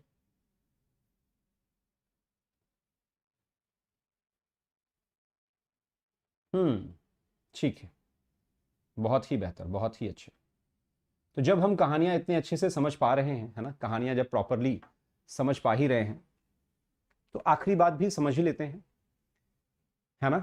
आखिरी बात भी यहां समझ ही लेते हैं, क्योंकि यहां पर कुछ एक्स्ट्रा, जैसे आपका हार्ट है, वो कौन सा हार्मोन प्रोड्यूस करता है? आर्ट्रियल नाट्रियूरेटिक फैक्टर, है ना। ब्लड प्रेशर अगर इंक्रीज्ड है तो ये ब्लड प्रेशर को रिड्यूस करता है, सीधी सी बात। किडनी का काम क्या है? जब वाटर कम हो बॉडी में तो वो इस बात को समझेंगे। अच्छा, किडनी आपका ये आरबीसी प्रोडक्शन वगैरह भी करवाता है एरिथ्रोपोइटिन हार्मोन के थ्रू। जो आपके गैस्ट्रोइंटेस्टाइनल ट्रैक है, जैसे ये है आपका स्टमक, ये गैस्ट्रिक सेक्रेशन को कंट्रोल करता है। सेक्रेटिन क्या करेंगे? आपने डाइजेस्टिव सिस्टम में पढ़ा रखा है ऑलरेडी, बाइकार्बोनेट आयंस और इन सब चीजों को सेक्रेट करवाने में हेल्प करता है। कोलेसाइटोकाइन, है ना, सिस्टोकाइनिन की बात करें, कोलेसिस्टोकाइनिन, तो ये क्या करते हैं? बाइल सेक्रेशन को स्टिमुलेट करते हैं। ये सब डायरेक्ट आपको याद करना है कि फंक्शन इनके क्या है। पैंक्रियाटिक एंजाइम को सेक्रेट करवाने में हेल्प करते हैं, पैंक्रियाटिक एंजाइम भी एक इंपॉर्टेंट चीज है। जीआईपी गैस्ट्रो इंटस, है ना, inhibitory, gastric inhibitory peptides gastric secretion को कंट्रोल करवाते हैं। ये भी आपको याद रखना होगा। तो ये कुछ बेसिक चीजें हैं जो आपको याद रखनी है। And the best thing is, तुमको ये टिप पर याद रखना होगा कि कौन से पेप्टाइड प्रोटीन हार्मोन्स हैं, एग्जाम्पल के साथ में कौन से स्टेरॉइड से बने हार्मोन्स हैं, जैसे कॉर्टिसोल, टेस्टोस्टेरोन, एस्ट्राडियोल, ये प्रोजेस्टेरॉन। आयोडीन से बने हार्मोन्स कौन से हैं, अमाइनो एसिड से बने हार्मोन्स कौन से हैं। तो there are 4 categories, you have to learn this thing, tips पर पता होने चाहिए। और क्योंकि मैंने बताया ना 2 ही तरह के मेन हार्मोन हैं, या तो वो किससे बने हुए हैं, किससे बने हैं, प्रोटीन से बने हैं, या फिर वो लिपिड या फैट से बने हैं। तो इसके बेसिस पर वो हार्मोन आपकी बॉडी पर एक्ट कैसे करेगा, इसके बस 2 तरीके हैं, ध्यान से सुनना। जैसे ये एक हार्मोन है एफएसएच, फॉलिकल स्टिमुलेटिंग हार्मोन, जो कि प्रोटीन से बना है। बस इस डायग्राम को देखो और ये लाइन अंडरलाइन कर रहा हूं, इसको डायरेक्ट रट लेना, है ना। तो यहां पर कहानी क्या है, इसकी पीडीएफ, वो हैंड रिटन नोट्स भेज दूंगा तुमको। तो हार्मोन्स की बात जब मैं कर रहा हूं, ध्यान से सुनेंगे सारे बच्चे। तो इस हार्मोन्स में बच्चों ध्यान से,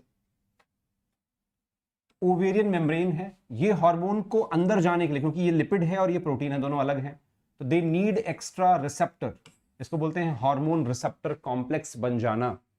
और उस हार्मोन रिसेप्टर कॉम्प्लेक्स से अंदर एक मैसेंजर जनरेट होगा, उसको सेकेंडरी मैसेंजर बोलेंगे। सेकेंडरी मैसेंजर जनरेट होने की वजह से, ध्यान से, कौन कौन से सेकेंडरी मैसेंजर के एग्जांपल हैं? Cyclic AMP, IP3, calcium. ये अंदर कुछ बायोकेमिकल रिस्पॉन्सेस प्रोड्यूस करता है, जिसकी वजह से उसके अंदर फिजियोलॉजिकल ग्रोथ होती हैं और फाइनली ओवेरियन ग्रो हो जाता है। ओवरी के अंदर जो ग्रोथ है वो किसकी वजह से हो रहा है? एफएसएच। तो कहने का मतलब ये कि जब भी कोई प्रोटीनियस हार्मोन होगा, they need secondary messenger, they need क्या, जो ये हार्मोन रिसेप्टर कॉम्प्लेक्स है, ये 2 चीजें चाहिए ही चाहिए। बट जब मैं बात करूं किसी भी स्टेरॉइड हार्मोन की, है ना, स्टेरॉइड हार्मोन, तो स्टेरॉइड हार्मोन जैसे एस्ट्रोजन, ये खुद ही लिपिड से बने, तो लिपिड का लिपिड से क्रॉस होने में कोई अलग से सेकेंडरी मैसेंजर की जरूरत नहीं लगेगी, डायरेक्ट एंट्री करेंगे कहां पर, न्यूक्लियस में। That's why they have nuclear receptor present, उसको बोलते हैं इंट्रासेलुलर रिसेप्टर्स। और ये जब अंदर आते हैं तो ये डायरेक्टली क्या चेंज करते हैं, क्योंकि they do not need any secondary messenger, they do not need any hormone receptor complex, directly enter करते हैं एंड जीन एक्सप्रेशन को चेंज करते हैं या क्रोमोसोम के फंक्शन को बच्चों चेंज करते हैं। बातें समझ पा रहे हैं? अब इस तरह से हमारा काम पूरा डिफरेंट हो जाता है और फाइनली अंदर चेंजेस आते हैं। इसका मतलब लिपिड वाले हार्मोन्स डायरेक्टली एंटर करके जेनेटिक एक्सप्रेशन को चेंज कर रहे हैं, और जो प्रोटीन वाले हार्मोन है वो सिंपल फिजियोलॉजिकल और बायोकेमिकल चेंजेस कर रहे हैं, थोड़ी बहुत चीजें हो रही। तो आई होप ये दोनों मैकेनिज्म तुमको समझ में आ रही हैं। इसमें तुमको बस 2-3 चीजें याद रखनी है। एग्जाम्पल्स क्या क्या हैं, जैसे इंट्रासेलुलर रिसेप्टर वाले में सारे स्टेरॉइड हार्मोन और आइडोथायरोनिन की बात कर रही, 2 एग्जाम्पल्स याद करने हैं। उसमें तुमको जितने भी प्रोटीन से बने हार्मोन्स हैं, एग्जाम्पल जितने भी प्रोटीन हार्मोन हैं वो याद रखने हैं। सेकेंडरी मैसेंजर के 3 एग्जाम्पल्स दिए हुए हैं, ये स्पेशली याद कर। That's it. काम क्या करते हैं, सेलुलर मेटाबॉलिज्म चेंज करते हैं या फिजियोलॉजिकल इफेक्ट को चेंज कर रहे होते हैं, राइट? तो यही तो चैप्टर है। अनअकैडमी के पास बग बाउंटी प्रोग्राम है। कोई भी वीडियो में आपको कुछ भी इनअप्रोप्रिएट कंटेंट दिखता है तो तुम नीचे रिपोर्ट कर सकते हो। फर्स्ट थिंग, रात में 10 बजे जरूर आया करो और शाम को 7 PM 7 बजे, ये 2 क्लासेस हमारी हो रही होती हैं, तो दोनों में ही आपको आना है। मुझे अनअकैडमी पर फॉलो कर लो एंड जिस दिन भी प्लस लेना होगा use the code 80 sir, without space, capital small किस में भी लिख लो, कोड यूज कर लेना और मुझे एक बार स्क्रीनशॉट भेज देना। एक लाइव मेंटरशिप में भी आ जाओगे, पढ़ाई करते रहो। God bless you all. मेहनत करो और जहां जरूरत है वो बताना पड़ेगा, जहां भी जरूरत हो वो बताना पड़ेगा। जब तक बोलोगे नहीं तब तक पॉसिबिलिटीज बन नहीं पाती, ठीक है? और कल एक बार रीडिंग लगा कर आ जाना एनसीईआरटी, ठीक है? प्रॉपर तरीके से एनसीईआरटी की रीडिंग लगा लेना, ठीक है?